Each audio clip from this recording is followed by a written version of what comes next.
मैं साक्षी, उम्र 37 वर्ष, भारत से। मैं उस पीढ़ी से हूँ जिसने आज़ाद हवा में ही सांस ली।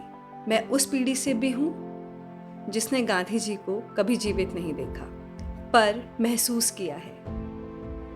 स्कूलों में, किताबों में, जिंदगी के सिखाए जाने वाले उसूलों में, ऐसे मानो जैसे कि वे आज भी जीवित हो। आखिर कौन थे ये गांधी जी जिन्होंने मोहनदास से महात्मा तक का सफर पूरा किया? एक धोती में रहने वाला फकीर आखिर कैसे हमारा राष्ट्रपिता बन गया, जिनके सिद्धांतों से प्रभावित होकर आज भी बॉलीवुड में लगे रहो मुन्ना भाई जैसी फिल्म बनी जिसे काफी सराहना मिली, जिनकी तस्वीर अपने देश की करेंसी में हम आज भी देख सकते हैं। मुझे डर है कि कहीं अगली पीढ़ी उन्हें एक दीवार पर या करेंसी में छपी हुई तस्वीर समझ के ना रुक जाए, क्योंकि गांधी जी की कहानी एक साधारण व्यक्ति की असाधारण कहानी है। गांधी जी कोई करिश्माई व्यक्तित्व को लेकर नहीं जन्मे थे। उनका जन्म 2 अक्टूबर 1869 में एक मध्यम वर्गीय परिवार में पोरबंदर, गुजरात में हुआ। 12-13 साल की वर्ष में तो बीड़ी पीने के लिए उन्होंने अपनी नौकर की जेब से पैसे भी चुराए थे। इस बात ने गांधी जी को बहुत प्रभावित किया। गांधी जी आत्मग्लानि में डूब गए। सोचा पिताजी को कैसे बताऊं, कैसे प्रायश्चित करूं। अंततः उन्होंने एक चिट्ठी में अपनी सारी तकलीफें और गलतियां लिख डाली। पिताजी को अपने बेटे की सत्यता ने छू लिया। कमाल की बात तो ये है कि गांधी जी ने अपनी गलतियों को, अपनी कमियों को अपनी autobiography my experiment with truth में खुल के लिख डाला है। आखिर कितने लोग होते हैं जो अपनी कमियों को दूसरों के सामने उजागर करते हैं। 19 साल की उम्र में वे वकालत पढ़ने इंग्लैंड चले गए और बैरिस्टर बन के लौटे, पर बॉम्बे हाईकोर्ट में उनकी दाल नहीं गली। शिक्षा के लिए जो कर्ज लिया था उसको लौटाने का ख्याल उन्हें सताने लगा। पर कहते हैं ईश्वर जब एक दरवाजा बंद करता है तो दूसरा दरवाजा जरूर खोल देता है। दक्षिण अफ्रीका से दादा अब्दुल्ला एंड कंपनी की तरफ से उन्हें एक केस लड़ने के लिए बुलाया गया। इसी सिलसिले में जब गांधी जी डरबन से प्रिटोरिया ट्रेन से फर्स्ट क्लास में सफर कर रहे थे, रात में अपने फर्स्ट क्लास कंपार्टमेंट में उन्हें बैठा देख एक गोरे को गुस्सा आ गया और उन्होंने गांधी जी को 3rd क्लास में जाने को कहा। गांधी जी ने अपना वैध टिकट दिखाया और बोला कि वे हरगिज नहीं जाएंगे। फिर उस व्यक्ति ने एक गार्ड को बुला के गांधी जी को स्टेशन पर ही उतरवा दिया। उस ठंडी ठिठुरती रात में कई बार उन्हें अपने देश लौटने का ख्याल आया, पर उस कायराना विचार को छोड़कर उन्होंने रंग भेद के खिलाफ आवाज उठाने का निश्चय किया। 1 साल के अंदर 1894 में गांधी जी ने भारतीय अधिकारों के लिए आंदोलन किया। उन्होंने प्रेस, विधायकी, सरकार, हर जगह शिकायत दर्ज की।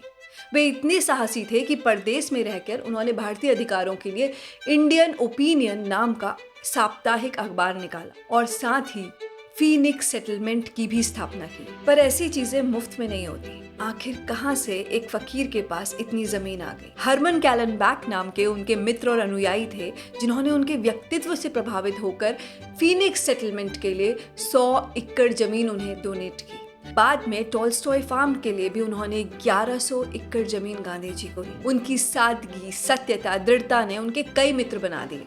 फ्रांसीसी नोबेल प्राइज विजेता रोमा रोला उनके बहुत बड़े प्रशंसक थे। उन्होंने उनके लिए कहा था, मैं भारत के राजा से मिल रहा हूँ। मार्टिन लूथर किंग ने कहा था कि भले ही मैं ईसाई पृष्ठभूमि से हूँ, पर उसके आदर्शों का पालन करना मैंने गांधी जी से सीखा। महान साइंटिस्ट एल्बर्ट आइंस्टाइन ने गांधी जी के लिए कहा था कि आने वाली पीढ़ी शायद ही यकीन करे कि इस दुनिया में ऐसा हार्ड मास का व्यक्ति भी कभी जन्मा था। Leo Tolstoy, Jamshed ji Tata, CF Andrews, Barack Obama, Steve Jobs, Dalai Lama जैसे कई महान व्यक्तियों ने गांधी जी को अपना प्रेरणा स्रोत माना है। गांधी जी के सिद्धांत थे सत्य, अहिंसा, प्रेम, सद्भाव, समानता, अस्तेय, छुआछूत निवारण, ट्रस्टीशिप। गांधी जी के ट्रस्टीशिप के सिद्धांत ने समाज को एक नया रास्ता दिखाया। गांधी जी का मानना था कि यदि किसी व्यक्ति के पास अपने हिस्से से ज्यादा संपत्ति है तो उसे उसका प्रयोग जन कल्याण में करना चाहिए।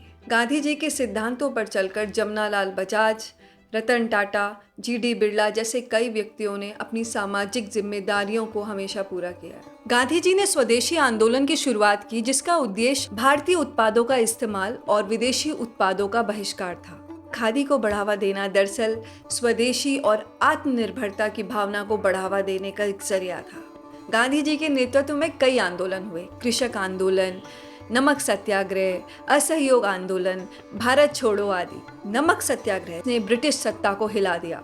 गांधी जी की लड़ाई केवल आज़ादी की लड़ाई नहीं थी, वो समाज के हर कमजोर वर्ग के लिए लड़ते रहे।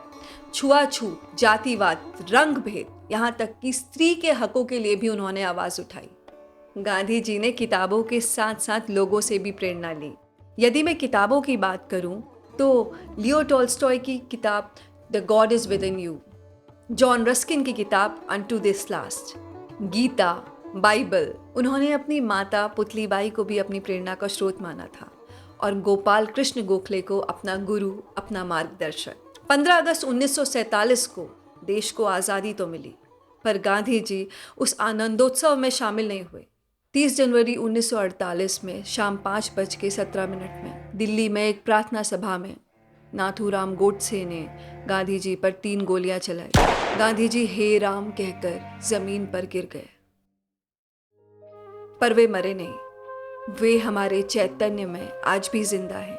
उनके विचार हमारे बीच आज भी हैं। दुनिया बदल रही है, पर हमारी जरूरतें कहाँ बदली? ऐसा कौन है जिसे नफरत चाहिए? ऐसा कौन है जिसे विश्वासघात पसंद है?